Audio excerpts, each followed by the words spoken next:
103rd districts. 4 redistrictings took place in my lifetime. And I think I've told most of the community before, I've solved that problem. Mary and I have brought a drivable mobile home. We could just drive our house into the next district in 2022 when there's another redistricting. We're not going to take it anymore, you know. We're sick of moving around. But we've managed to make new friends, and they're the new friends in this room. Look, I've said this before, I don't think elected officials get elected themselves. They can work harder. They only lose elections. We only lose elections. We only get elected by the most important part, like I said in that. The people of New York State, the most important part of our representative democracy. It's not governors, it's not senators, it's not assembly people. It's the people who, in many instances, what I call governmental malpractice, they're trying to make you to give up, saying, you know, government won't listen to me, they don't understand, they won't stand up to me. And then they've won everything if we don't stand up and continue to fight. It's when you do harness it. You know, Elliot Spitzer backs down, because a bully will always back down if you stand up to him. But we always need you, and you're the ones who have got myself and all the other elected officials in this room, senators and assemblymen, local supervisors who do a great job, elected. And you'll probably do it again in this election. I won't win it if I win it. You will win it for me. And I would be remiss if I didn't take the most difficult job, and that's the chairmanship of this party. Chairman Herrick from Saratoga County, who does a great job.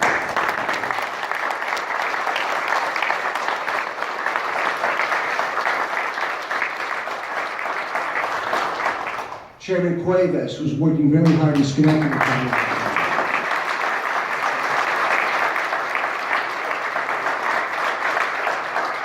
And in this 49th senatorial district, you know, beautiful God's country in Herkimer, Fulton County, and Hamilton County. Chairman Rowan in Herkimer County, Chairwoman McNeil in Fulton County, Chairman Murphy in Hamilton County. I've been out there a lot speaking with them, and they're great people. I look forward to representing them. All those individuals make it possible for all of us to serve through their hard work. Can I have a thank you for all the committee people, the volunteers, and the chairman? Please give them a round of applause.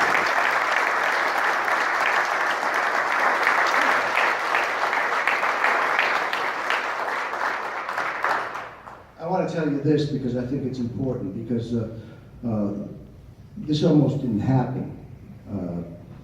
I had to have a talk with the leadership of the Senate, and I had to tell them what I'll tell you right now. What I'm telling you right now is what the majority leader and I discussed, and I think it's important to let you know this. I understand, and I told Senator Flanagan this, there are going to be changes when I get to the New York State Senate. There's no question about it. Going to be a bigger district, going to be an important race, going to try to get in the majority, and all the years I've been there, if I could just get one day in the majority, I'd try to get every bill I had out to the floor. But I had to tell him, when I sat down, I said, Majority Leader, this could be the shortest meeting you ever had on a candidate you're recruiting to run for a Senate seat. Because I have to let you know this.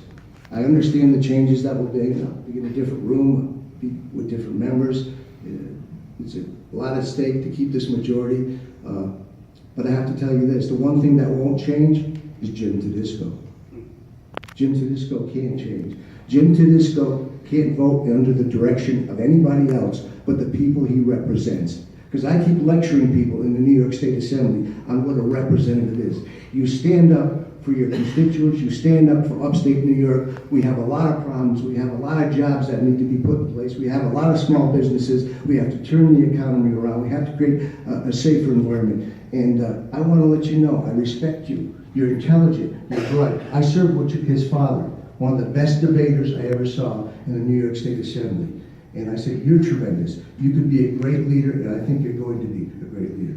But I have to let you know, I could shake your hand right now, walk out of here, go back to the assembly, and keep driving them up the walls over there and fight as hard as I can to get important legislation passed.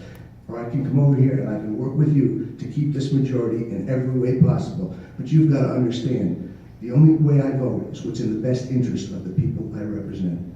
And I thought he was going to say, let's shake and we'll find somebody else. He didn't. He said, I know Jim Tedesco, and I knew when you came in here that Jim Tedesco was going to be independent. And I want Jim Tedesco to be a part of the majority of the New York State Senate.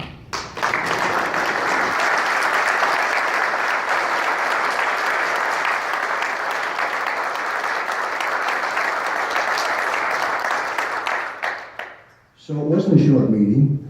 It was a good meeting, and we cleared the air. And I'm proud to say I'll be the same Jim Tedesco then, if I get there, fortunate enough to honor to get there, as I have been now. And there's one other thing I talked to him about. I took this out of my pocket. This is the Constitution of the United States of America.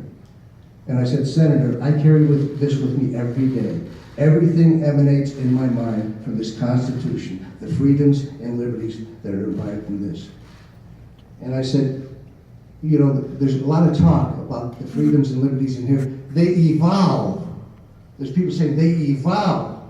And I've looked at the people who've said that our freedoms and liberties and all the amendments in here and everything that's important about America evolve. And I've understood what they meant when they say it's evolved. We want to change those rights and freedoms in the Constitution so they adhere to our political ideology or philosophy.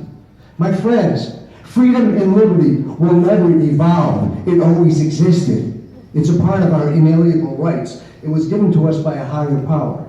And we've got to stand up for legislation that doesn't change this. Like the SAFE Act, taking away our Second Amendment and the right to bear arms. Look, I'm for gun safety. You know what gun safety is?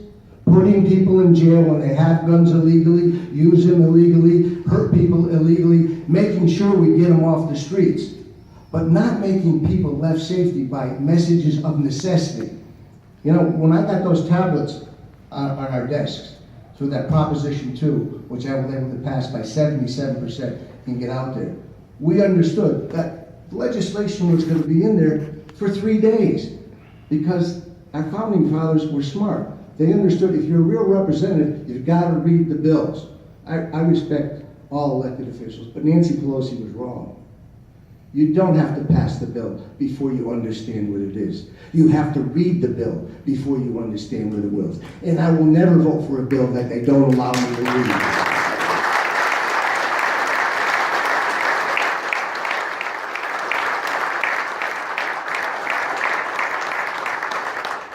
I want to say something about the senator now.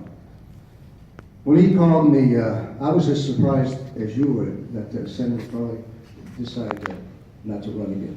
I have never gone, because I respect him so much, gone to Senator Farley and said, yeah, I'd like to run for your seat after you. Never told him that. Never mentioned a word. The only thing I said to him is, you know, the last couple times Senator Farley won, there was what I call ageism involved. And the other side of the aisle never puts up with discrimination. But they have this tendency to, like,